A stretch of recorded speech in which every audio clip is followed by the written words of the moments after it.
Assalamualaikum warahmatullahi wabarakatuh. Perkenalkan, nama saya Khofifah Chandra Khaisaranti dari kelas TI 1D dengan NIM 210202075. Jadi di sini saya akan menjelaskan sebuah proses penjadwalan round robin dengan maksud memenuhi tugas sistem operasi saya yang diambil oleh Bapak Lutfi Syafirullah. Berikut penjelasan mengenai penjelasan round robin. Jadi di sini saya ada sebuah soal mengenai penjadwalan round robin dari proses A sampai F. Untuk mengerjakan penjadwalan ini, kita harus perhatikan dulu arrival time-nya. Yang terkecil dulu yang dikerjakan. Dalam penjadwalan round robin butuh syarat yaitu quantum time atau sebuah batasan proses itu dijalankan. Jadi misalkan quantum time-nya 4 dan habis dilaksanakan, maka akan proses selanjutnya. Yang dilakukan terlebih dahulu itu adalah proses A karena paling kecil 0, lalu proses B 1, proses C 3, lalu proses E. Proses E sama proses D lebih kecil proses E, maka dahulukan proses E, lalu proses D, kemudian proses F. Kita langsung mengerjakan proses penjadwalan ini. Panjang proses ditentukan dari jumlah burst time-nya. Jadi 5 ditambah 7 tambah 6 tambah 3 tambah 4 tambah 5 sama dengan 20. Jadi panjang proses yaitu ada 30. Proses yang dilakukan adalah A karena arrival time-nya 0. Kita eksekusi proses A di 0. Kita warnain warna lain yang menandakan proses sedang dieksekusi. Quantum time-nya 4, sedangkan burst time-nya 5, jadi tersisa 1 proses. 4 proses. Saat melaksanakan proses A, terdapat proses B dan C dan E yang masuk. Kita masukkan proses B itu di 1 dan proses C di 3 dan proses E di 4.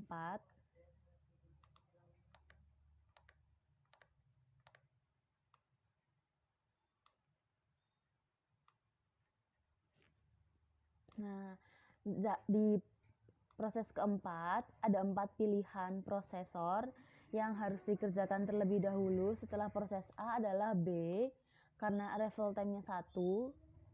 Yang dieksekusi dulu adalah B dengan quantum time-nya 4.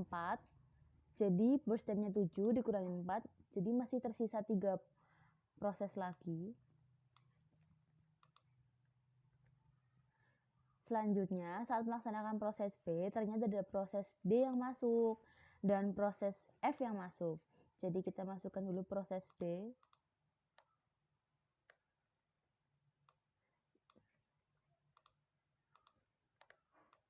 Di 5 dan proses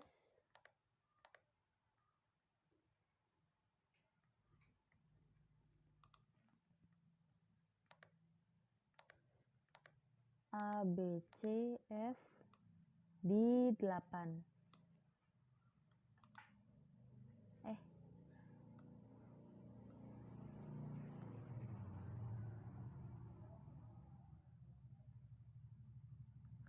Ada proses E di 4.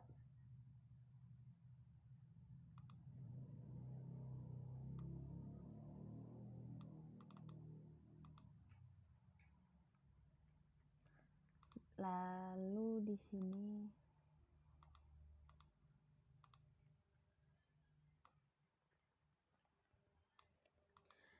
di proses ke-8 terdapat ada 6 proses yang setelah mengerjakan proses B, kita akan mengerjakan proses C terlebih dahulu.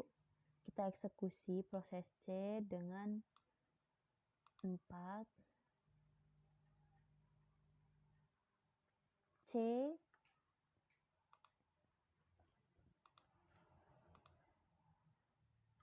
Setelah itu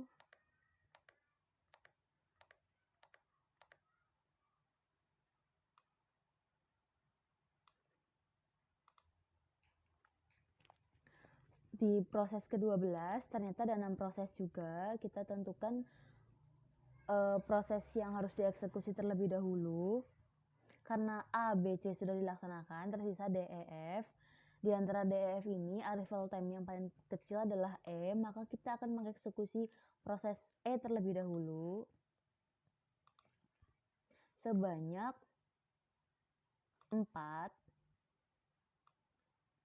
Karena banyaknya burst time sama dengan quantum time, jadi prosesnya langsung habis. Tidak ada proses kedua.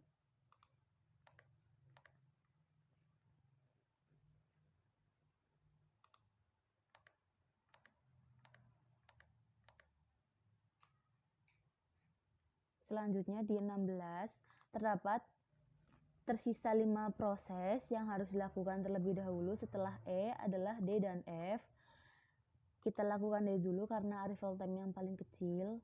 Burst time-nya adalah 3, karena 3 kurang dari 4, maka proses selesai dieksekusi. Langsung selesai dieksekusi.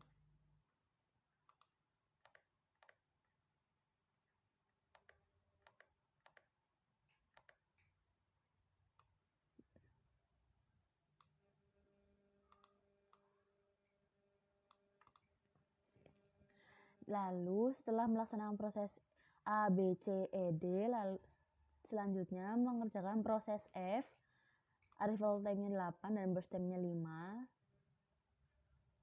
Karena burst time-nya lebih besar, maka tersisa 1 kali proses.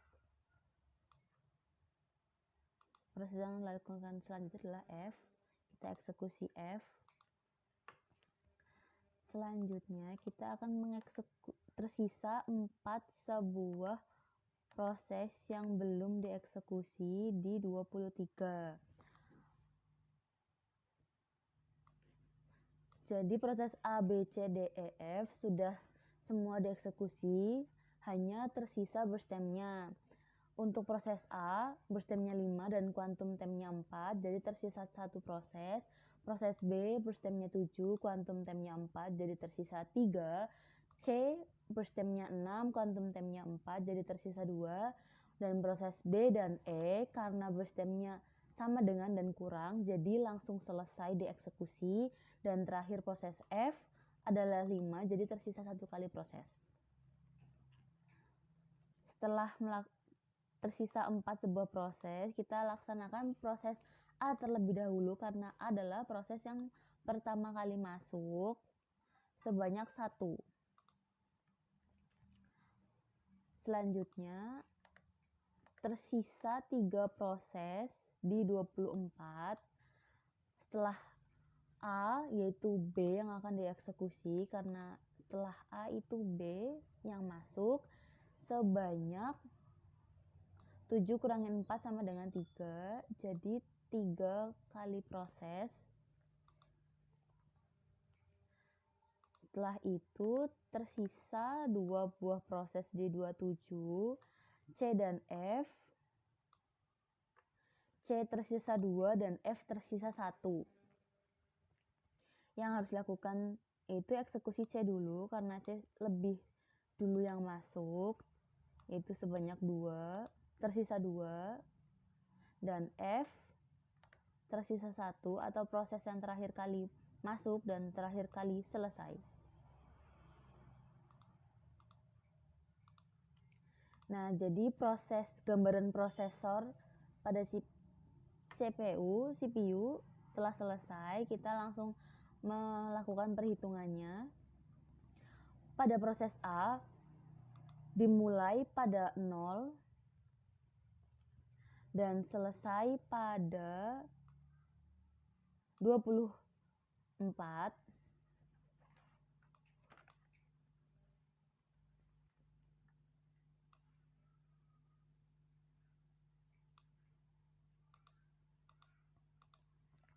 Turnaround time adalah pengurangan dari turnaround time dikurangin arrival time.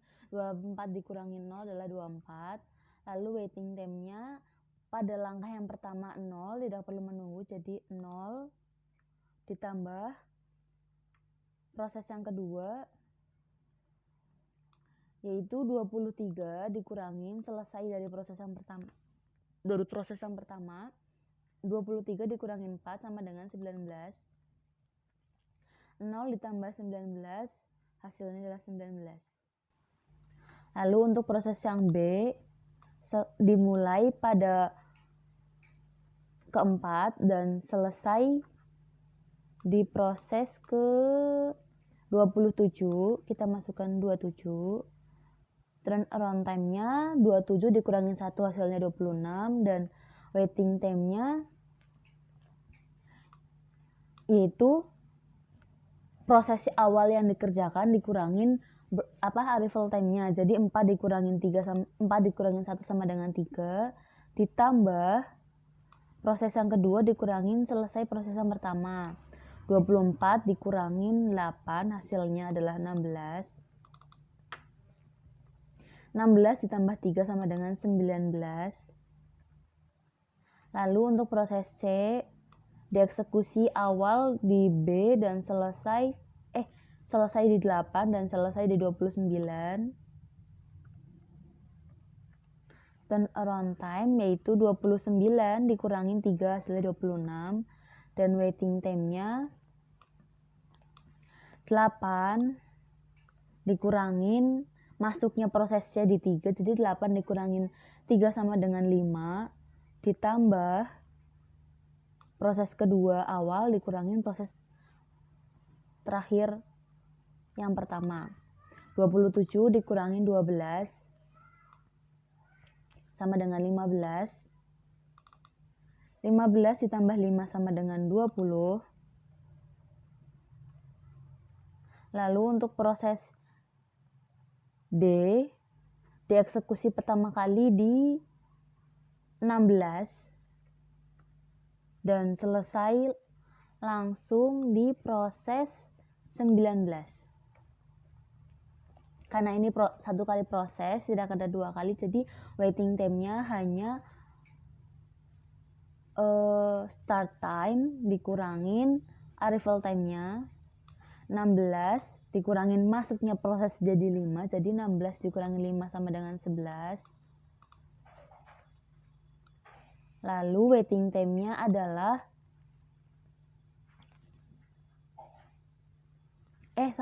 turnaround time adalah 19. Finish time dikurangin arrival time, jadi 19 dikurangin 15 sama dengan 16. Nah, waiting time-nya itu baru proses awal dia yang masuk. 16 dikurangin 5 hasilnya adalah 11. Untuk proses E, pertama kali dieksekusi di 12 dan selesai di 16.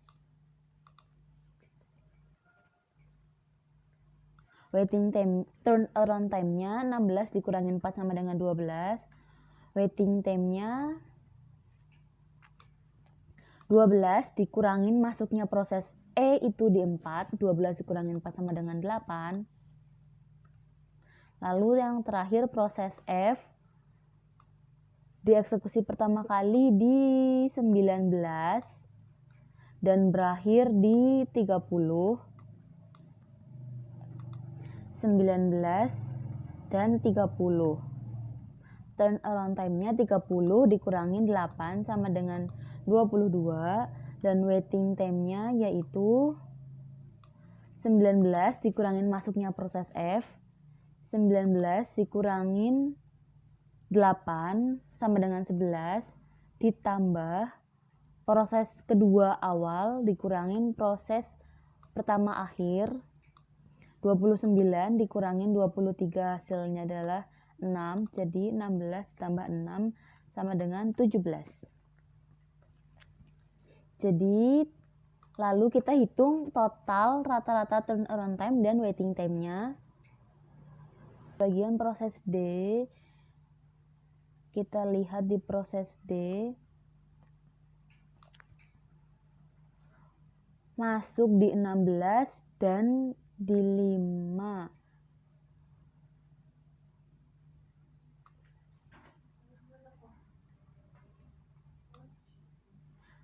19 dikurangi 5 sama dengan 14, salah hitung. Dan total rata-rata turnaround time dan waiting time-nya adalah 20,667 dan waiting time-nya 15,67. Jadi penyelesaian penjadwalan round robin telah selesai, dilakukan eksekusi semua proses. Terima kasih telah menonton dan mohon maaf bila ada salah pengucapan, salah perhitungan. Wabillahi taufik walhidayah. Wassalamualaikum warahmatullahi wabarakatuh. Terima kasih.